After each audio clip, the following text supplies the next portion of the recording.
نبی پاک صلی اللہ تعالی علیہ وسلم نے یوں بیٹھے بیٹھے ایک دن صحابہ سے فرمایا یار روز نہ بیٹھے رہا کرو، وقفے سے ملا کرو۔ کچھ لوگ زیادہ ساتھ رہنے لگتے ہیں تو ادب نہیں نہ رہتا، ان کو احساس نہیں ہوتا کہ میں کیا کر رہا ہوں۔ تو نبی کریم صلی اللہ تعالی علیہ وسلم نے صحابہ کے مجمع پہ نظر ڈال کے فرمایا، حضور فرمانے لگے روز نہ ملا کرو، وقفے سے ملنے سے محبت بڑھتی ہے۔ حضرت صدیق اکبر بھی مجمع میں بیٹھے تھے، وہ بھی 3 نمازوں میں نہ آئے تو پیچھے ہی نماز پڑھ کے چلے گئے۔ ایک روایت ہے عصر مغرب عشاء، اور دوسری جگہ لکھا کہ نہیں ظہر عصر مغرب تھی، پیچھے نماز پڑھی چلے گئے، پھر عصر پڑھی چلے گئے، پھر مغرب پڑھی، اور حضور نے زور کے بعد حضرت انس بن مالک سے پوچھا ابو بکر نہیں آئے؟ پھر عصر کے بعد پوچھا ابو بکر نہیں آئے؟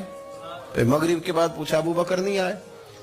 تو حضرت انس بن مالک کہتے میں بھی حیران تھا کہ وہ نماز تو پڑھ کے گئے ہیں، اور حضور کا طریقہ تھا کہ سلام پھیر کے پیچھے دیکھتے تھے، تو حضور نے دیکھ لیا، پھر بھی 3 دفعہ پوچھا کہ وہ آئے نہیں؟ سمجھے میری بات کو؟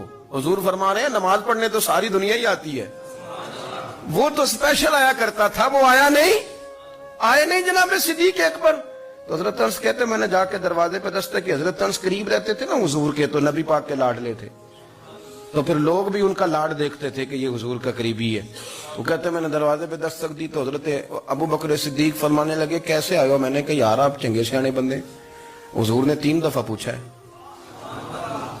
3 دفعہ پوچھا ہے۔ تو حضرت سیدنا ابو بکر صدیق دوڑے آئے، حضور حکم ہو؟ تو نبی کریم نے فرمایا یار سارا دن تو نظر ہی نہیں آیا، تو کدھر تھا تو؟ سارا دن ملا ہی نہیں۔ اللہ کرے آپ کے اس جملے کے حسن کی سمجھ آئے۔ آپ دیکھیں جو چاشنی یہاں ٹپک رہی ہے، جو وقار یہاں ٹپک رہا ہے، ذرا اس کا مزاج کو دیکھیں، اور یار تو نظر ہی نہیں آیا سارا دن۔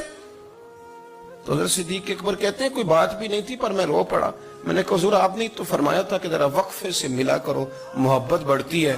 تو حضور فرمانے لگے ابو بکر میں نے کہا تھا پر تجھے تو نہیں نہ کہا تھا، تو کوئی اور تھے جن کو کہا تھا، تجھے تھوڑا کہا تھا، اور اتنے بڑے جملے نہیں ملیں گے۔ رسول کریم فرمانے لگے تو یہیں رہا کر، تو رہتا ہے تو میرا دل لگا رہتا ہے، یہیں رہا کر، میرے پاس رہا، تو نہ جایا کر یار، تو ادھر ہی رہا۔ او پانی پر نہ سہیلیاں رنگا رنگ کڑے، او سجنوں اسی تے پریا اس دا جانیے جس دا توڑ چڑھے۔ آپ اس لطف کو آپ دیکھیں، اس ذائقے کو، میرا دل کرتا ہے کہ میں یہ حدیث نہ لوگوں کی روحوں تک اتار دوں۔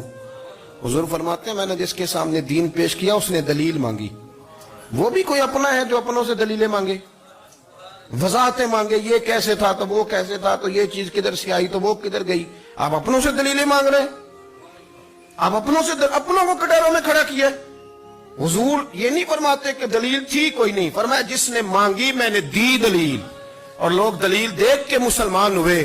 حضور فرماتے ہیں لوگوں سنو یہ میرا ابو بکر ہے، میں نے اسے کہا کلمہ پڑھ لے، اس نے دلیل ہی کوئی نہیں مانگی، فوراً ہی کلمہ پڑھ کے مسلمان۔ یہ اعزاز ہے۔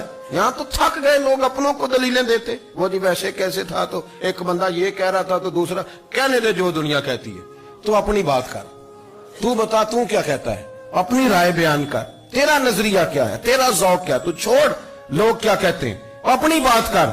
اگر ابو بکر صدیق لوگوں کے کہنوں پہ چلتے تو مکہ تو سارا کچھ اور کہہ رہا تھا، اس وقت تو کچھ تھا ہی نہیں جو کہتا کہ نہیں تو ٹھیک چل رہا، دنیا ساری کچھ اور کہہ رہی تھی، لیکن صدیق اکبر کہہ رہے تھے نہیں نہیں، سچ وہ ہے جو مدینے والے رسول فرماتے ہیں، سچ وہ ہے جو میرے آقا نے فرمایا ہے۔ زندگی میں انہوں نے بتایا لوگوں کو کہ دین کا مزہ لینا ہے تو پھر ذرا غلامی کر کے آتا ہے، پھر ذرا پورا پیار کر کے آتا ہے، پھر پوری محبت دے کے پھر غلامی کا مزہ